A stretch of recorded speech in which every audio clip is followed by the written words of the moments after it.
नमस्कार दोस्तों, ocean network में आपका स्वागत है।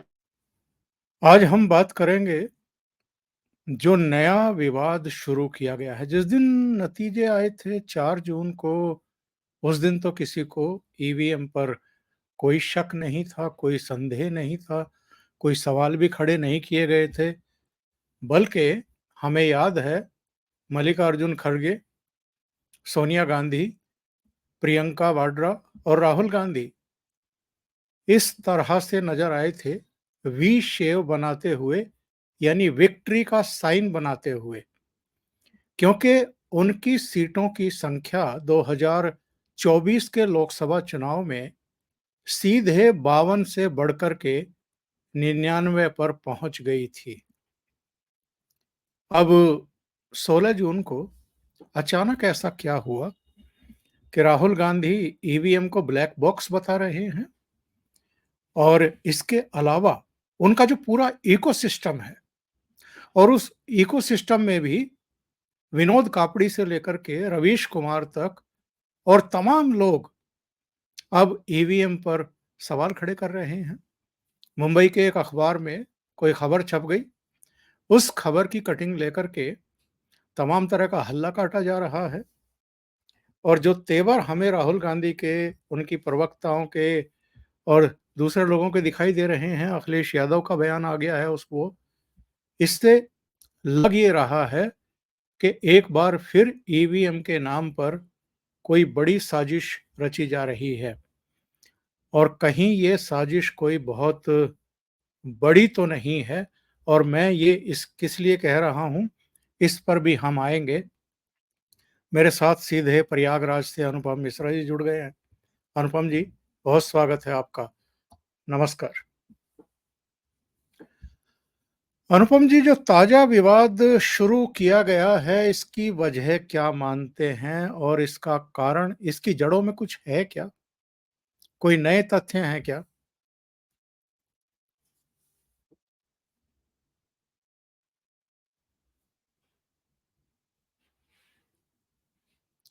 आप म्यूट हैं।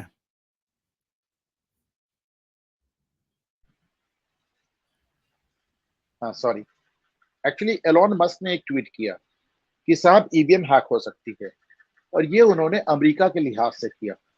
तो हमारे यहाँ जो राजीव चंद्रशेखर पहले आईटी मिनिस्टर थे, उन्होंने उनका बहुत माकूल जवाब दिया। बहुत सिंपल लाइन में समझ लीजिए, एक बार के लिए हमेशा के लिए ईवीएम विवाद खत्म हो जाएगा। जो अमेरिका में ईवीएम है वो इसलिए है कि अमेरिकन अलग अलग जगहों से उसमें वोट डाल सके।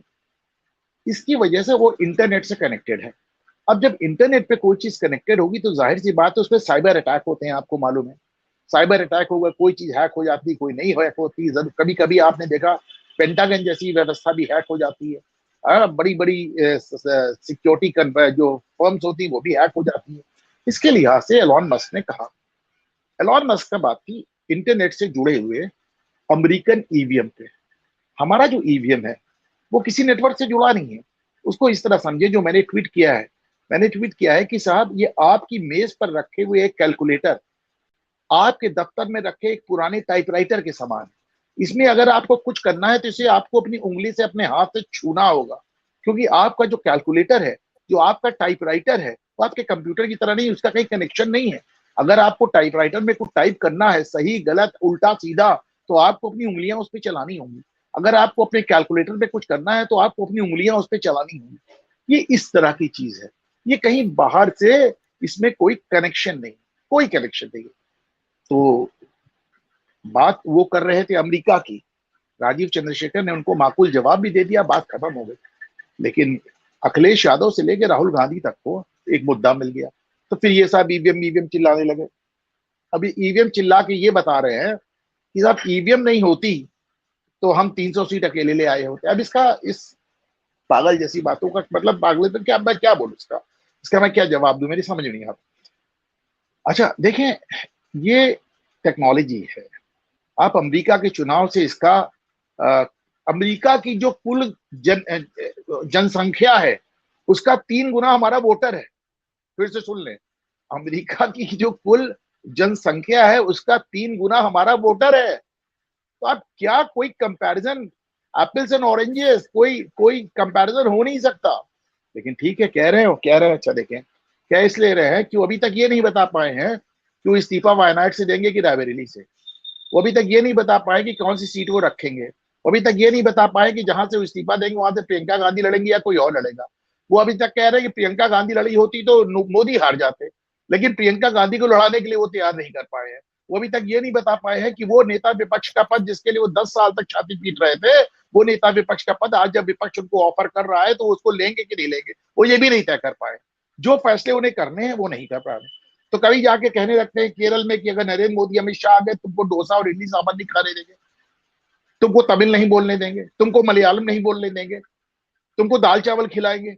अब ये कभी इस तरह की बेहूदी बात है, और कभी वो ईवीएम ब्लैक बॉक्स है वगैरह वगैरह कुछ भी कहने लगते हैं। जबकि अभी देखिए आप ना, हमारे जो मुख्य चुनाव आयुक्त थे, जब उन्होंने चुनाव के बाद जो प्रेस कॉन्फ्रेंस की थी तो उन्होंने कहा था मुझे उम्मीद है कि आज आप लोग की प्रॉब्लम सॉल्व हो गई होगी, अब आपको कोई दिक्कत नहीं होगी। तब कोई नहीं बोला। अब वो इलॉन मस्क ने, अब वो बात कर रहे हैं चांद की, तुम बात कर रहे हो जुपिटर की, कहीं क्या बोल रहे हो भाई? हाँ, वो बोल रहे हैं अमेरिकन उसके लिए, आप यहाँ के लिए टेक्नोलॉजी का। अखिलेश यादव कह रहे हैं कि साहब नहीं, टेक्नोलॉजी में ऐसा होता है, टेक्नोलॉजी में, अरे भैया टेक्नोलॉजी में क्या होता है ये सब, हम देखिए ये सब दोगलापन मुझे पसंद नहीं आता। आप मुझे बताएं, मुलायम सिंह यादव ने उत्तर प्रदेश में कंप्यूटर नहीं आने दिए थे, का कंप्यूटर नहीं, अंग्रेजी की शिक्षा नहीं आने दी थी। तो जिन मुलायम सिंह यादव ने उत्तर प्रदेश में अंग्रेजी और कंप्यूटर का विरोध किया था, उन्होंने अपने लड़की को तकनीकी शिक्षा लेने के लिए अमेरिका भेज दिया, ऑस्ट्रेलिया भेज दिया। फिर से आप सुने, जैसे मैं कह रहा हूं ना, माकी इन मुलायम सिंह यादव ने उत्तर प्रदेश में अंग्रेजी और कंप्यूटर पढ़ाए जाने का विरोध किया था और अपने लड़के को कंप्यूटर और अंग्रेजी पढ़ने के लिए ऑस्ट्रेलिया भेज दिया। वामपंथियों को देख लीजिए आप, इन्होंने सिलाई मशीन का विरोध किया था ओंकार जी, कि सिलाई मशीन आ जाएगी कि तो कामगारों के हाथ से। अब सोच के देखे, और ये मैं भारतीय वामपंथियों के अकेले बात नहीं कर रहा हूं, पूरे दुनिया के वामपंथियों ने इसका विरोध किया था। लेकिन उनका आप अगर आप दोगलापन देखें, आप उनको देखें, वो प्रकाश कारात को, वो आप देखें, उनकी जो बिटिया है वो अमेरिका में पढ़ा रही, तो आप जल जंगल जमीन की लड़ाई लड़ रहे हैं और बिटिया पूंजीवाद के खिलाफ आप नारा बुलंद कर रहे हैं, और बिटिया आपकी, सॉरी अमेरिका ने, इंग्लैंड में पढ़ा रही, एडिनबर्ग में पढ़ा रही है। तो आपकी बिटिया जाके पूंजीवादी देशों में करोड़ों डॉलर कमा रही है, और आप यहाँ जल जंगल जमीन की लड़ाई, किसको बेवकूफ बना रहे हो मियाँ? किसे बेवकूफ बना रहे हो? सिलाई मशीन का विरोध करने वाले, अंग्रेजी का विरोध करने वाले, कंप्यूटर का विरोध करने वाले, और अपने बच्चों को विदेश में पढ़ाने वाले, ये जो दोगली मानसिकता है, ये उसी का आपको वो नजर आ रहा है। अच्छा, तीसरी बात, फाइनली राहुल गांधी को क्या समझ में आ गया साहब, कि हमने बहुत बड़ा तीर मार दिया। जब वो जो 55 चुनाव हार के लगातार बैठे हैं, उसके बाद भी लोग उन्हें समझाते हैं कि साहब आप इस दुनिया की आखिरी उम्मीद है। अब उनको 99 सीट आ गई। 99 सीट बड़ी बात नहीं, नरेंद्र मोदी को क्लियर बहुमत नहीं मिला, उनको लग रहा है हमने बहुत बड़ा तीर मार दिया। अब वो इस तरह की बातें कर रहे हैं, प्रियंका लड़ गई होती तो मोदी, अरे भैया प्रियंका को लड़ने में किसने रोका था? मोदी जी ने रोका था कि मत लड़ो। क्यों नहीं लड़ गई प्रियंका? अब क्यों नहीं लड़ जा रही है प्रियंका? तो ये सब बड़ी अजीबोगरीब बातें हैं, और चूंकि जो मुद्दे की बात है वो कर नहीं रहे हो यार, कि दो में से कौन सी सीट से इस्तीफा दोगे, दूसरी सीट पे किसको लड़ाओगे, नेता विपक्ष बनोगे या नहीं बनोगे? तो तुम इडली डोसा सांभर चटनी अंग्रेजी तमिल मलयालम ईवीएम इस सब पे इनका अभी तक वही ऐसे अभी चुनावी मोड जारी है।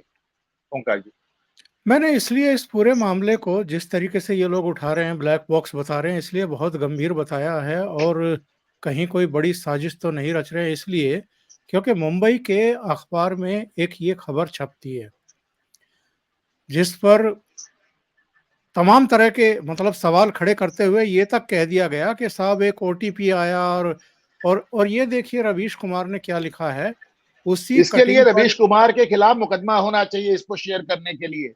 कोई अनलॉक पिन नहीं है ईवीएम में, चुनाव आयोग साफ बता चुका है। इसके लिए इन सब के खिलाफ मुकदमा होना चाहिए, इन सब पे देशद्रोह लगना चाहिए। इतना इतना घटिया काम है ये। या तो ये साबित करें कि वहां पे कोई ओटीपी है ऐसा, और नहीं तो सुप्रिया शिंदे से लेकर रवीश कुमार तक सब पे देशद्रोह का मुकदमा चले। अभी ये देखिए किस किस तरह के ट्वीट किए गए हैं, किस तरह के बयान दिए गए हैं। एक ये कांग्रेस का प्रवक्ता है सुरेंद्र राजपूत, ईवीएम पर राष्ट्रीय और इंटरनेशनली जो सवाल उठ रहे हैं, भाजपा सरकार चुनाव आयोग उस पर जवाब क्यों नहीं दे रहा है, ये दोनों डिनायल मूड पर क्यों है, छुपाना क्या चाह रहे हैं। और ये देखिए कांग्रेस का बयान आ गया था। ईवीएम से जुड़ा एक गंभीर मामला सामने आया है। मुंबई में डीएनए के कैंडिडेट रविंद्र वायकार के रिश्तेदार का मोबाइल फोन ईवीएम से जुड़ा था। एनडीए के इस कैंडिडेट की जीत सिर्फ 48 वोटों से हुई है। ऐसे में सवाल है कि आखिर एनडीए के कैंडिडेट के रिश्तेदार का मोबाइल ईवीएम से क्यों जुड़ा था। जहां वोटों की गिनती हो रही थी वहां मोबाइल फोन कैसे पहुंचा। इस तरह के सवाल। और एक और देखिए, ये अशोक बुद्धा करके है, कह रहा है 2024 लोकसभा चुनाव खत्म, परिणाम इंडिया 235, एनडीए 292, अन्य 16। यदि चुनाव आयोग ईमानदार होता और 2 करोड़ वोट नहीं बढ़ाए होते तो परिणाम होता इंडिया 355, एनडीए 169, बीजेपी 117, अन्य 19। यदि ईवीएम और वीवीपैट ने से ना होकर बैलेट पेपर से चुनाव होता तो परिणाम होता इंडिया 427, एनडीए 92, बीजेपी 37, अन्य 24। अब इस तरह के जो बेहुदा ट्वीट आ रहे हैं। और एक और देख लीजिए, ये मैं दिखाऊं आपको। जी हाँ, ये विनोद कापड़ी का है। ये भारत के इतिहास की पिछले 20 साल की सबसे बड़ी खबर है। लोकतंत्र की हत्या करने वाली इस खबर से एक एक भारतीय को चिंतित होने की जरूरत है। इस खबर का तुरंत सुप्रीम कोर्ट को संज्ञान लेना चाहिए। इस खबर को एक एक पत्रकार को लगातार कवर करना चाहिए। इस खबर के बाद चुनाव आयोग को सुप्रीम कोर्ट को समन करना चाहिए। ये जो एकदम माहौल क्रिएट किया गया है अनुपम जी, इसको हल्के में नहीं लिया जाना चाहिए। आप बिल्कुल सही कह रहे हैं।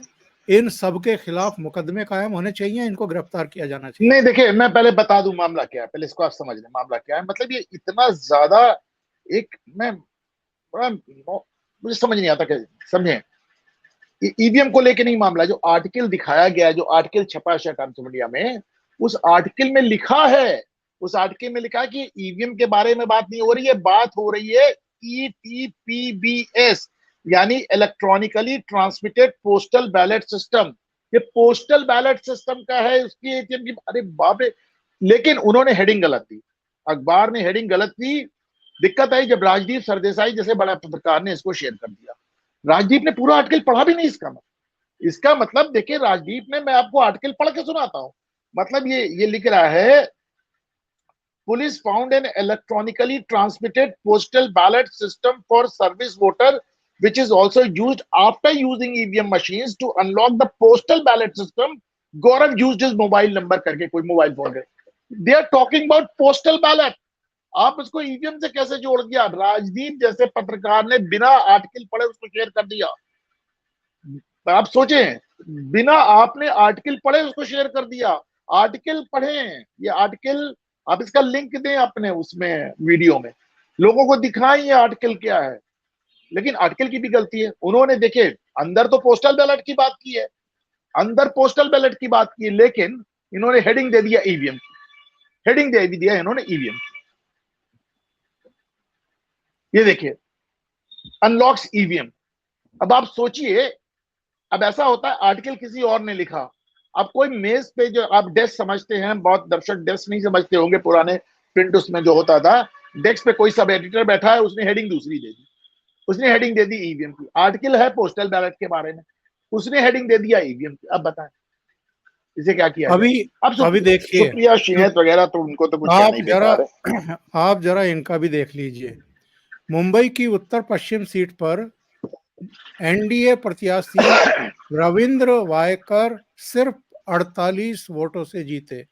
अब पता चला उनके रिश्तेदार का मोबाइल फोन ईवीएम से जुड़ा था। इसी फोन पर ओटीपी आया जिससे ईवीएम अनलॉक हुई। अब सवाल है, आखिर एनडीए के कैंडिडेट के रिश्तेदार का मोबाइल ईवीएम से क्यों जुड़ा था? जहां वोटों की गिनती हो रही थी, मोबाइल फोन कैसे पहुंचा? चुनाव आयोग को स्पष्टीकरण देना चाहिए। मुझे ये समझ में नहीं आती है कि ये मंदबुद्धि हैं या साजिश रच रहे हैं या इनको पता नहीं है कि ईवीएम से किसी भी तरह का कोई मोबाइल, कोई इंटरनेट, कोई ब्लूटूथ कुछ जुड़ ही नहीं सकता है, फिर क्यों ये अफवाह उड़ा रहे हैं?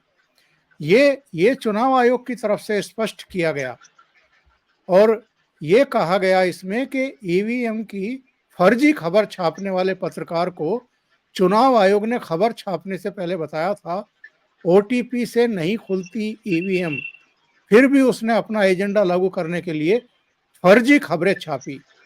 अब चुनाव आयोग ने कानूनी तौर पर उन्हें अफवाह फैलाने वाला नोटिस भेजा है। विडंबना यह है कि चुनाव आयोग का यह पक्ष मीडिया जनता को बताने को तैयार नहीं है।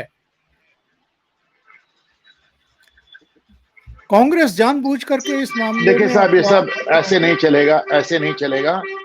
आपको इनके खिलाफ मुकदमे करने पड़ेंगे। अजीत भारती के खिलाफ अगर एक फर्जी मुकदमा हो सकता है तो ये मुकदमे क्यों नहीं हो रहे?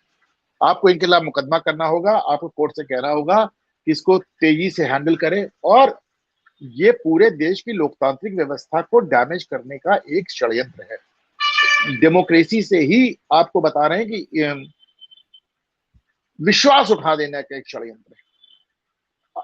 एकदम साफ आर्टिकल में लिखा हुआ है कि पोस्टल बैलेट के बारे में है। पहले आर्टिकल उसकी हेडिंग गलत छापता है, फिर राजदीप सरदेसाई जैसे बड़े पत्रकार बिना आर्टिकल को पढ़े शेयर कर देते हैं। सुप्रिया श्रीनेत वगैरह से मुझे कोई शिकायत नहीं है। इनके वैसे भी 10 में से 9 ट्वीट फर्जी होते हैं कि कुछ भी बोलती रहती है, इनका कोई मतलब नहीं है। लेकिन इन लोगों पर मुकदमा होना चाहिए, खास तौर से पत्रकारों पर। मैं आपको और दर्शकों को एक वीडियो सुनवा ही देता हूं, जिसलिए मैं कह रहा हूं कि इसके पीछे कोई बड़ी साजिश हो सकती है और इसको आधार बनाया जा रहा है। सुनते हैं। आप अच्छी तरह सुन लो। अगर हिंदुस्तान में मैच फिक्सिंग का चुनाव बीजेपी जीते और उसके बाद संविधान को उन्होंने बदला, तो इस पूरे देश में आग लगने जा रही है। जो मैंने कहा याद रखो, इस देश में आग लगने जा रही है। अनुपम जी, ये तो पहले ही राहुल गांधी कह चुके थे। उस दिन तो इन्होंने गलती से खड़े होकर के एक फोटो खिंचवा लिया। 99 सीट आने पर ये फूले नहीं समा रहे थे। इनको उम्मीद नहीं थी एक्चुअल में कि हमारे 99 सीट भी आ जाएंगी। आई तो सब प्रफुल्लित थे, लेकिन इनको लगा कि ये हमने फोटो तो खिंचवा लिया, जारी तो कर दिया, लेकिन जो हमारा एजेंडा है कि मोदी सरकार को लेजिटिमेट नहीं करना है, इसको मान्यता नहीं देनी है और इसके बारे में ये अफवाह ही उड़ानी है कि ये तो नकली तरीके से, फर्जी तरीके से मैनेज करके ईवीएम को हैक करके आई है, वो एजेंडा तो कहीं पीछे छूट गया। तो इसलिए इनको अब एक मौका दिखाई दे रहा है। नहीं, देखें, बात समझें।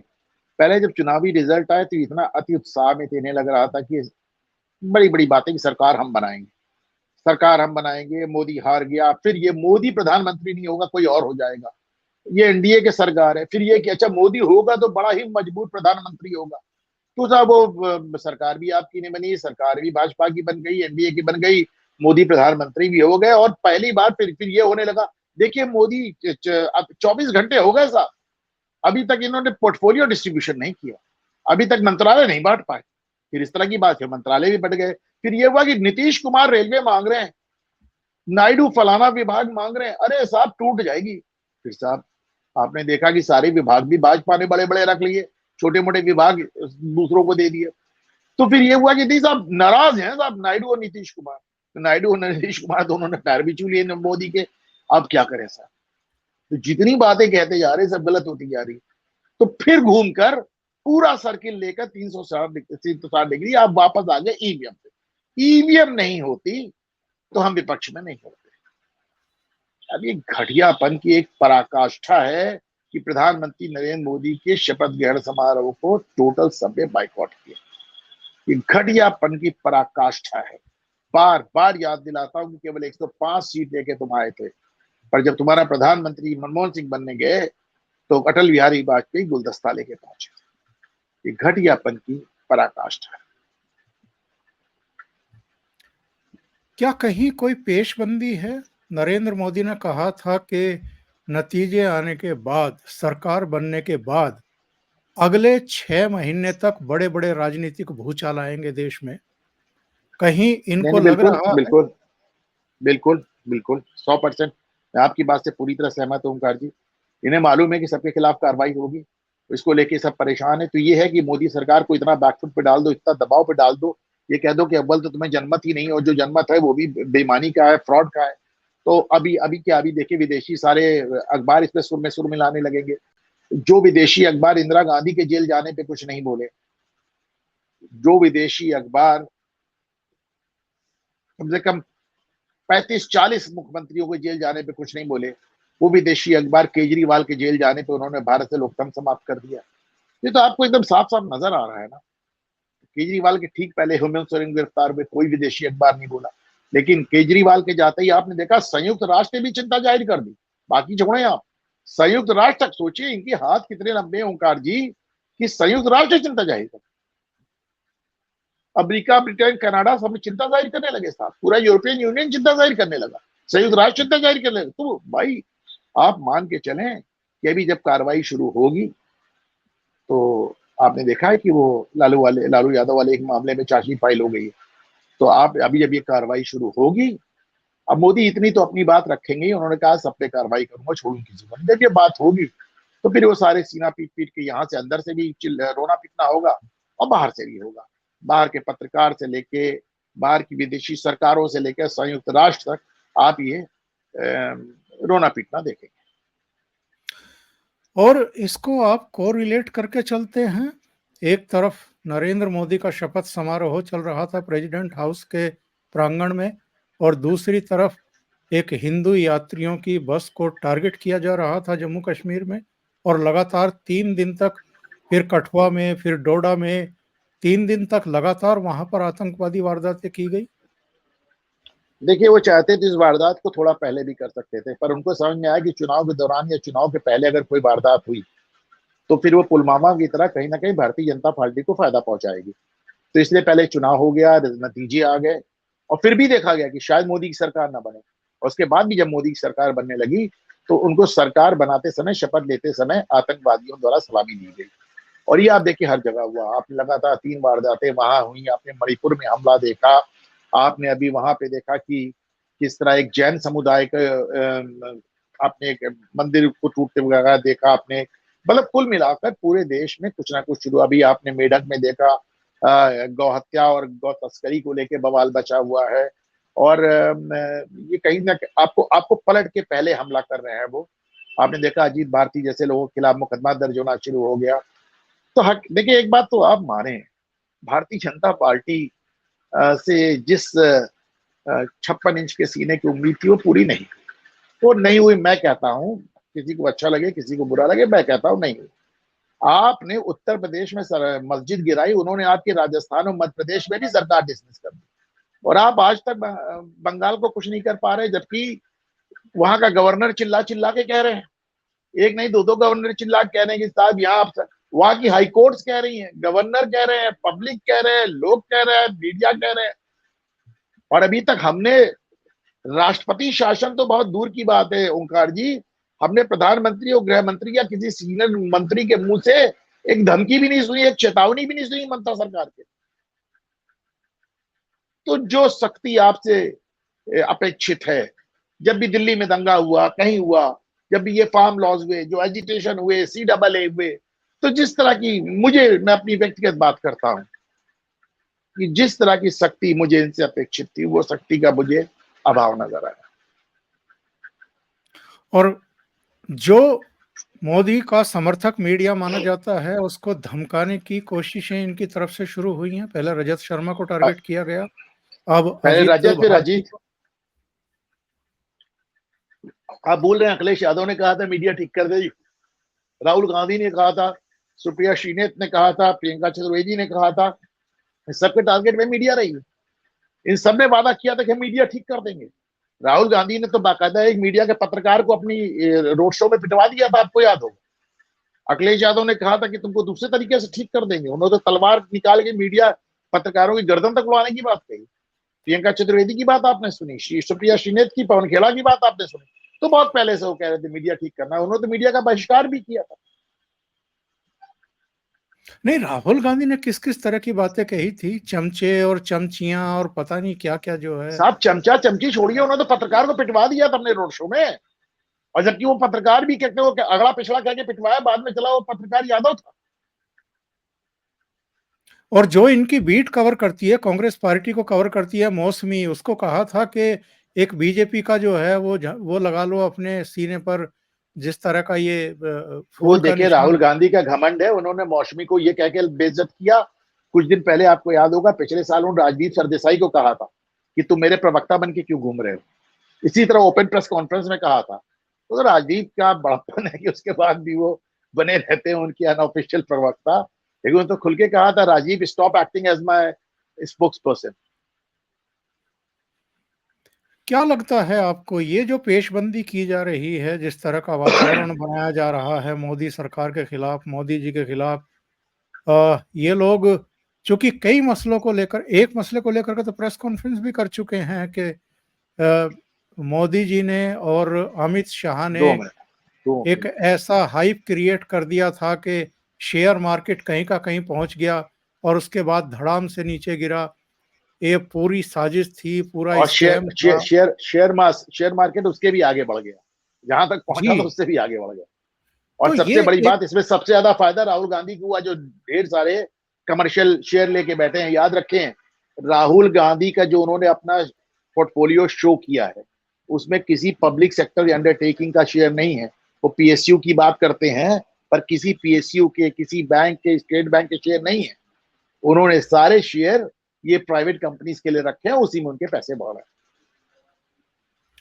इस सब का जवाब एक आक्रामकता है, दृढ़ता है, सख्ती से कार्रवाई है। दोनों चीज है, कार्रवाई भी है, और मुझे लगता है कि एक लगातार प्रेस कॉन्फ्रेंस करके एक आदमी इसके लिए डिप्यूट किया जाना चाहिए, और वो आदमी अमित मालवीय के स्तर का नहीं होना चाहिए। हर बात को आपको खंडन करना चाहिए, खंडन न करने की बात आपको बहुत भारी पड़ी है चुनाव में। बहुत बहुत धन्यवाद अनुपम जी, ओशियन नेटवर्क के लिए इतना समय निकालने के लिए बहुत बहुत थैंक यू सर, धन्यवाद। नमस्कार। नमस्कार।